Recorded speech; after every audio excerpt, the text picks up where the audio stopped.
అందరికీ నమస్కారం. ఈరోజు ఉదయం నుంచి కూడా ఒక ఫేక్ వీడియో పెట్టి ఒక 2 తోక టీవీల్లో రకరకాలుగా లేనిది ఉన్నట్టుగా ఏముందో ఏం లేదో తెలియని పరిస్థితిలో లేనిది ఉన్నట్టుగా చూపించి శిలలో పల్లలో అల్లి చూపిస్తున్న కొన్ని టీవీ ఛానల్ చూశాను. ఆ టీవీ ఛానల్ పరిస్థితి చూసి దాని గురించి మీ అందరికీ చెప్దాని ఉద్దేశంతో ఈరోజు మీ ముందుకు ఇలా వచ్చా. గత 6 నెలలుగా నాకు కొన్ని ఫేక్ కాల్స్ వస్తూ ఉన్నాయి అన్నోన్ నెంబర్ నుంచి. నేను కొన్నిసార్లు ఎత్తలేదు, ఒకసారి ఎత్తే హలో అనగానే వెంటనే వాట్సాప్ కాల్ చేస్తాను ఫోన్ పెట్టేశారు. వాట్సాప్ కాల్ చేయడంతోనే నేను ఎత్తిన వెంటనే మీ వీడియో నా దగ్గర ఉంది, మీరు మర్యాదగా మాకు డబ్బులు ఇవ్వండి, ఇవ్వకపోతే ఆ వీడియో బయట పెడతాం అని చెప్తే, ఏం చేసుకుంటే చేసుకో, ఏ వీడియో నా దగ్గర ఏమి ఉండదు, మీ దగ్గర నాది అటువంటి వీడియోలు ఏమి ఉండవు, మీరు ఏం చేసుకుంటే చేసుకోండి నేను చెప్పాను. చెప్తే వెంటనే ఒక వీడియో పెట్టి వాట్సాప్లో నేను చూస్తాను కానీ మళ్ళీ డిలీట్ చేసాడు. తీరా ఆ వీడియో చూస్తే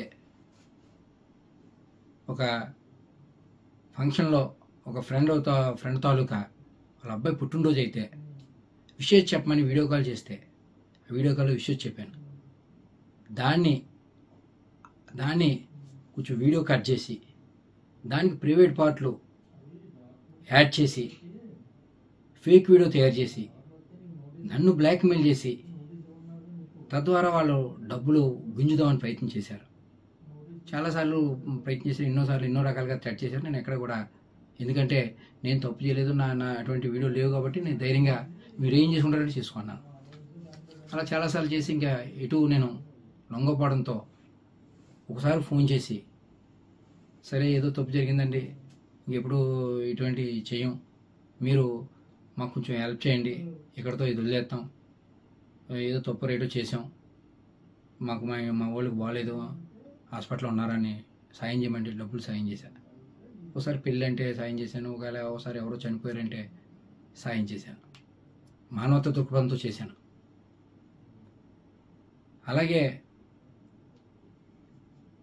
అది ఆసరాగా తీసుకుని వాళ్ళు మళ్ళీ నన్ను పెద్దగా డబ్బులు అడగడం మొదలెట్టారు, మళ్ళీ బ్లాక్మెయిల్ చేయడం మొదలెట్టారు. డబ్బులు ఇస్తారా, నేను వీడియో బయటమా, లేదా మీ ప్రత్యర్థులకి ఇస్తే మాకు చాలా డబ్బులు వస్తాయి అని నన్ను బ్లాక్మెయిల్ చేయడం మొదలెట్టారు.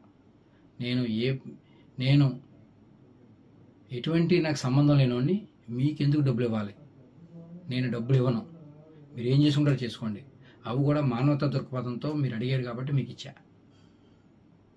నేను మాత్రం ఇచ్చే పరిస్థితి లేదని చెప్పడంతో సరే అయితే మీ రాజకీయ ప్రత్యర్థులకు ఇచ్చుకుంటామని వెళ్ళిపోయారు.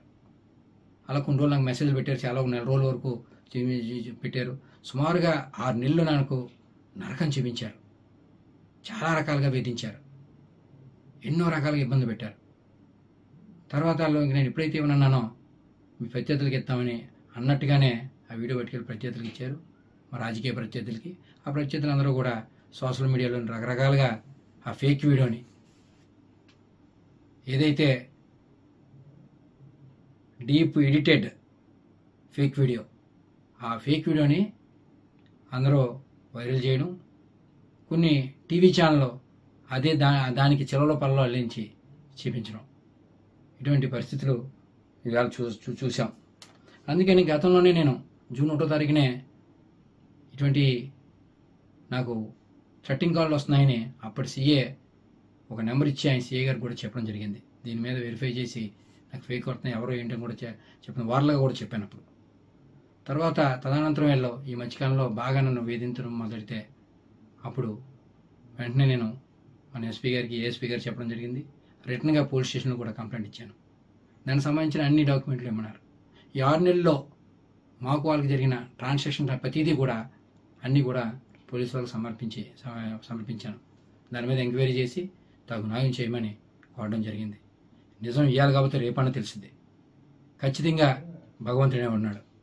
మీ అందరినీ కూడా మీడియా పరంగా మీ అందరినీ ఒకటే కోరుతా ఉన్నా, ఎందుకంటే ఇలాగా ఇటువంటి ఏదైతే ఈ టెక్నాలజీని వాడి చాలామందిని ఇబ్బంది పడే పరిస్థితులు గతంలో చాలా చూసాం మనం.